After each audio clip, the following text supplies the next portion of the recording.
Right, welcome back. We're now on instalment 3 of the cowl, and what I've got here a selection of things. What we're going to try and do today is get to this point where you've got these edges.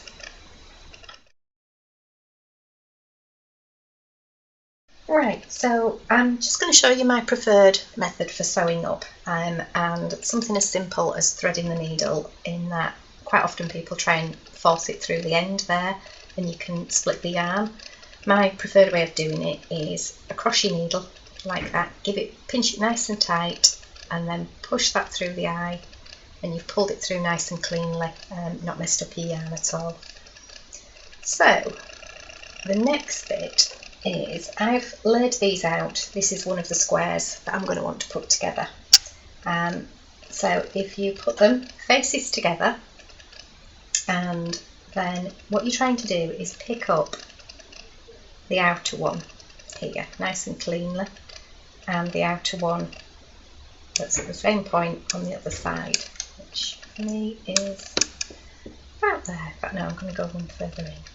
Alright, I'm not going to worry too much about the tail, I'm going to sew that in later, and I like to do for this just a little over stitch.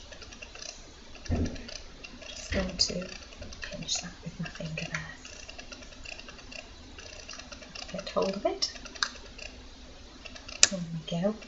So a nice, neat little over stitch going all the way along.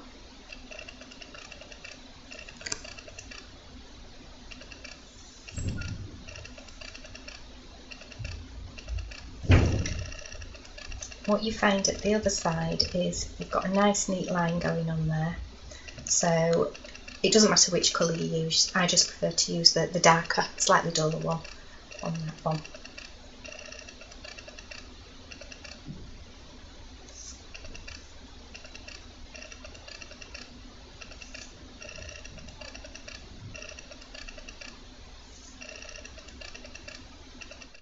Okay, so I've got to the corner and I'm just checking that that's a nice neat row down there, which I'm happy with, and then take the next one, flip it face down and find the next hole, get right into the corner of this and work your way down the next side. So it's really simple, but I know quite a lot of people may never have tried to stitch together before this type of edging. So that's just my tip for that. Of course you've got quite a few of these to do because you need to make all your blocks now so that we can then get on to the edging. Right, so let's get on to starting the tulip border. So on this one, you've got your written instructions and you've got your diagram. As you've probably worked out by now, each one of these little crosses is a double crochet, and you're going to end up with 16 along the side of each of the squares, and then 2 where they join, and then another 16 plus the ones in the corner. So I'm going to work through that bit now and just give you an actual demo of it. So pop your hook through any 2 chain corner space. I've got the petrol coloured yarn for this one. Bring that through and then do a 1 chain just to anchor where your yarn is. It doesn't count as a stitch, that one, it's just an anchor point. Then for the corner we do a double, a single chain, and a double. I'm trying to do trebles. Okay, then we need to work 16 double crochet along here. So I've got 1, so that's 1 into each of the trebles that you've worked on the previous round.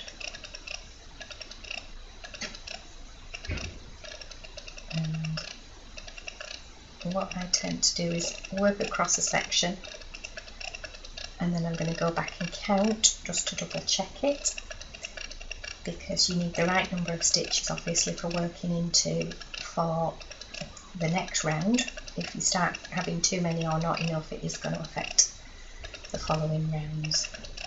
So, when you're nearly there. Okay, I'm just going to stop at that point and count. So I've got the ones in the corner, then 1, 2, 3, 4, 5, 6, 7, 8, 9, 10, 11, 12, 13, 14, 15, 16. So I've got my 16. I'm going to work one into that gap there, and then another one at the other side, and then start the next set of 16. And I won't go through the whole thing, but you basically go all the way to the end and then do a double crochet, one chain and a double crochet into that corner, and I recommend that you check your counting at each point. Okay, so we've gone all the way around, and I've now got double checked I've got the right number of stitches. So we're now going to go onto the lovely mustard yarn to do this little spotty bit in the middle. So you join into any of the one chain corner spaces, same as before, pull it through, just do yourself a chain just to anchor it correctly, and then we're going to do 2 double crochets this time. So one, first one's always a little bit fiddly, I find. 2, and then we want 2 chains and another 2 double crochet into the corners. Then we're going to work across doing 1 double crochet, miss a stitch and 1 chain. So into the next stitch you do 1 double crochet, miss your next stitch, do 1 chain to replace that, and another double crochet, 1 chain, miss a stitch, into the next one. And we're going to do this all the way along to the next corner. This time do make sure you do 2 double crochet, 2 chain and another 2 double crochet into your corner, because you will need it for the next round. We're now on to the next round, and in this one we're doing something called a V-stitch. So what I'm going to do, I'll show you it initially, but then I'm just going to talk a little bit about the row itself. So we're back into joining into any of the 2 chain corner spaces.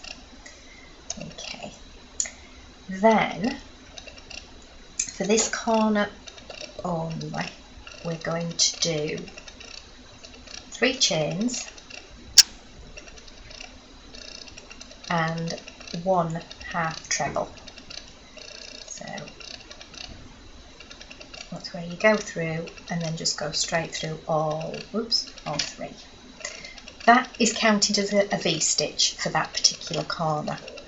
Now you've then got 2 double crochets that are in that corner, you miss those and then you miss the next one, so you're basically going for the chain space.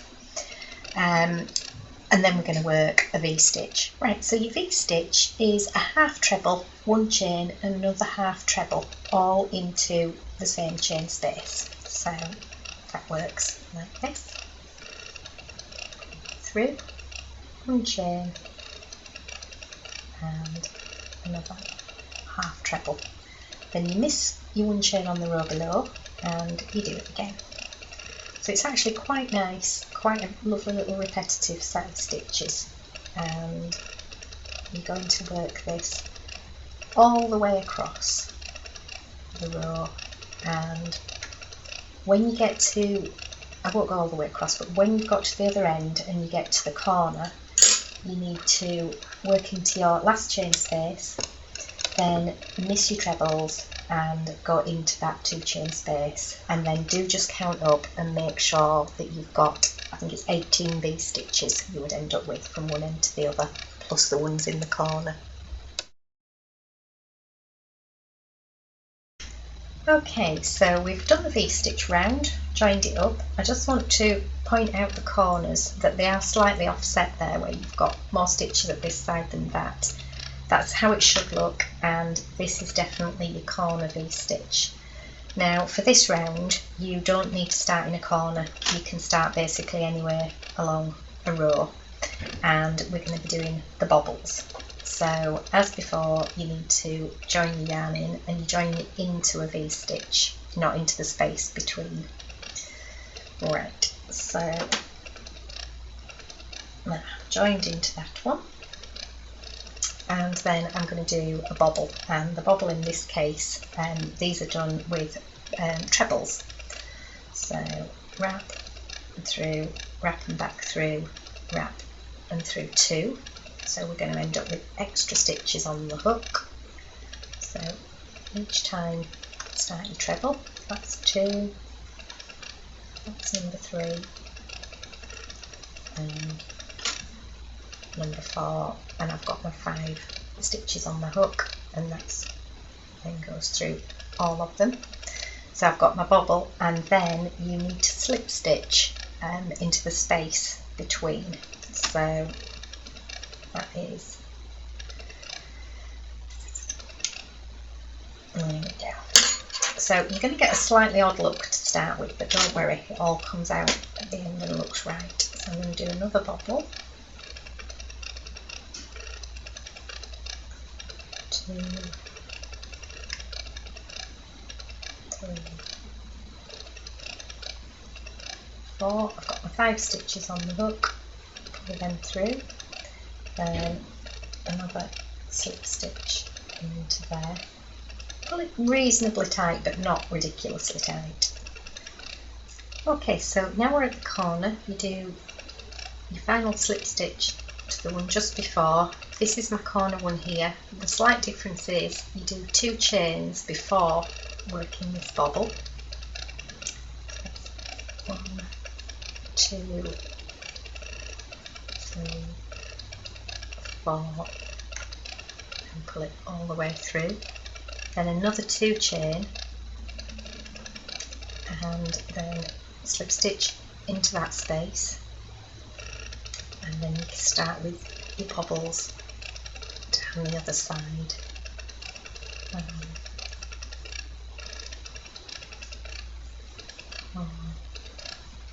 Pull it through, not forgetting the slip stitch. And then as you're going round, you can actually shove these to the front. So as I said before, don't worry too much if they seem a little bit odd as you're doing them initially. You can bring them to the front when you've finished. And we're going to keep going all the way around.